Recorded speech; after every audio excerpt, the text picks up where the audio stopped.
Magandang umaga. Now is exactly 6:47. Welcome to my page. At ipagpapatuloy natin ang Aklan journey. Kami ngayon ay nagbabaybay at nagta-travel papuntang San Jose Antique. At sila pala ay may napakahabang tulay. Ito pala ay napapaligiran ng mga bundok at mga palayan. Ang lawak ng kanilang rice field. Ako'y namangha sa mga tanawin. Very natural resources. Grabe. Sobrang ganda ng lugar. And kung makikita ninyo, it's huge rice plantation. At ito ay napapaligiran din pala ng mga bundok.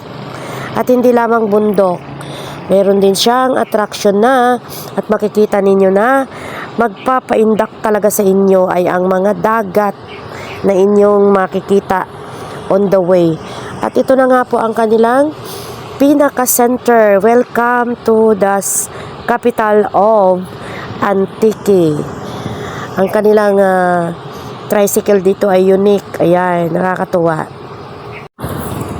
Ang lola nyo ay nakasakay sa likod ng tricycle na yan at kaya nakuhanan talaga ng video ang dinadaanan. Napakaganda ng lugar.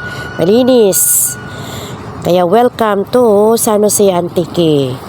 At dito nga po kami nauna sa park at ito po ang amin nadatnan ang mga Zumba girls. Ang ating mga senior at hindi rin naman senior, halo-halo siya. So ako po'y napaindak at ako'y napasayaw ng konti. At ang kanilang napaka liit lang, hindi siya masyadong kalakihan na park, pero ang dami niyang flowers. Mga flowers na matagal-tagal ko na rin hindi nakikita, kaya ako'y sadyang natuwa.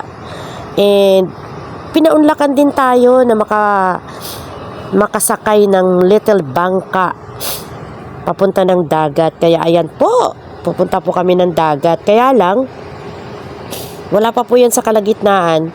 Ako po ay medyo nag-worry. Kaya sabi ko balik. So ayan po, napakaganda po ng dagat nila. Ayan, nag-boating po kami. Ayan po ang aming kaganapan dito sa San Jose Antique. Ayan, napakaganda niya. And patuloy nga po ninyong subaybayan ang Aklan journey.